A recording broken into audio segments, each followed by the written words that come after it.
नमस्कार दोस्तों। अभी आपने खबरों में सुना ही होगा कि हिमाचल प्रदेश का जो सिरमौर ज़िला है वहाँ पर एक हाटी समुदाय रहता है।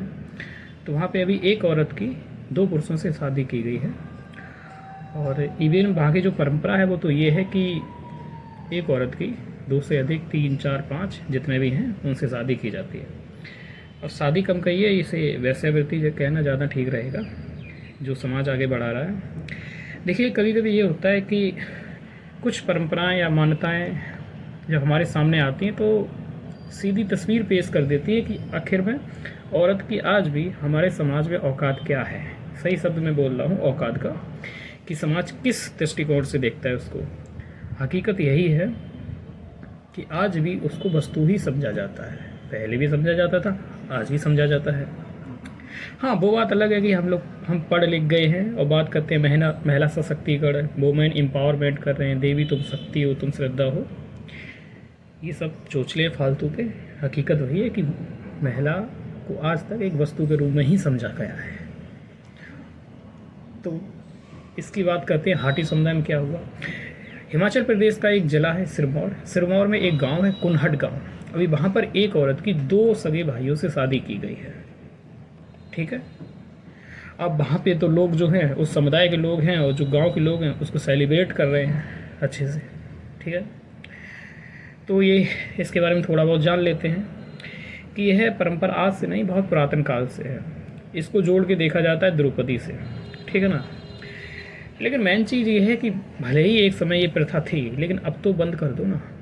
इसे किसी भी एंगल से वैध तो नहीं ठहराया जा सकता है कि सही है। हाँ, वो बात अलग है कि आपके पास संसाधन कम है तो संसाधन अलग अलग ना बढ़ जाए। तो भैया तुम तो औरत को भी एक संसाधन के ही रूप में तो यूज कर रहे हो ना, कि औरत एक रहेगी, चार पांच पुरुष उसको भोगेंगे। ठीक है। और जो बच्चे होंगे सभी आपस में सभी के बच्चे होंगे, संसाधन एक ही परिवार में रहेंगे। तो संसाधन एक जगह रखना या फिर औरत एक जगह रखना, दोनों चीज़ें एक ही तो है ना। तो मतलब समझ नहीं आ रहा है। इवन हमारी जो आईपीसी है, आईपीसी की धारा जो 4 से 94, 4 से 95 है, वो बहुपति प्रथा जो होती है उसको अपराध घोषित करती है। लेकिन एसटी कम्युनिटी है, अनुसूची 5 और 6 में जो भी जोड़ा गया है, तो उनको उससे छूट दी जाती है। देखिए, कहने को कुछ भी कहा जाए, सीधी बात यही है कि एक औरत को अगर 4-5 पुरुषों के साथ सोने के लिए विवश किया जा रहा है तो अपनी मर्जी से थोड़ी वो करती है।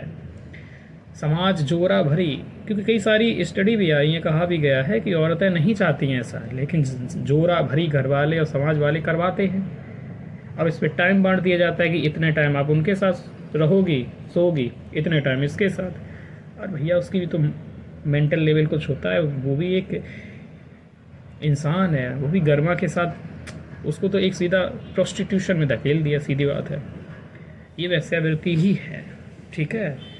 ये परंपरा के नाम पे इसको शादी, विवाह, पति पत्नी कहना,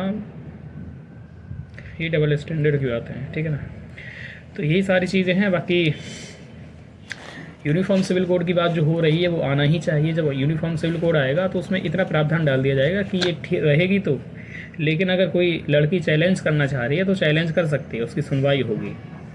तो जो भी हो, जितनी भी छूट दी गई है वो जो भी है, लेकिन कम से कम अब तो समय आ गया है ना। आर्टिकल 21 की बात करते हो कि गर्मा के साथ जीवन जीना है, क्या कर रहे हो। ऐसे ही उत्तराखंड का एक खस समुदाय है, वहाँ भी अभी ऐसे ही हो रहा है। 3-3, 4-4 पुरुषों से शादी हो रही है। ठीक है। नीलगिरी के क्षेत्र में टोडा जनजातियाँ हैं। तो सरकार सो क्यों रही है अपना ऐसे लोगों के। वहाँ की भी तो लड़कियाँ देश की बेटियाँ हैं ना। क्या वो बेटी बचाओ बेटी पढ़ाओ के अभियान में नहीं शामिल है आपके? ये बताइए ना। तो आप लोग उन लोगों को शिक्षित करिए, बदलाव करिए ना। नहीं तो उनको छोड़ दिया, नहीं तुम्हारे कानून हैं, आंतरिक मामला है। देखो भैया, आंतरिक मामला में एक उनके जीवन के साथ खिलवाड़ हो रहा है। ठीक है। तो वही है, ये वेश्याओं के बारे में भी यही कहा जाता है कि कोई व्यक्ति या समाज नहीं उनको बनाता है, परिस्थितियाँ वैश्या बनाती हैं। लेकिन वो परिस्थितियाँ पैदा करने के लिए समाज पूरी तरीके से जिम्मेदार होता है, और समाज ही जिम्मेदार होता है। और समाज में अगर इस तरह की चीज़ें बढ़ रही हैं तो इससे यही समझ में आता है कि समाज की नैतिकता और समाज की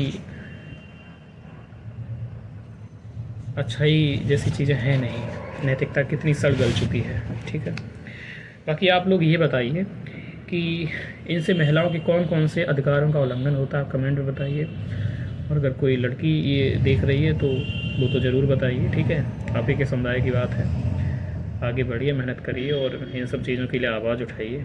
ठीक है, बताइए कौन कौन से अधिकारों का उल्लंघन हो रहा है। ठीक है।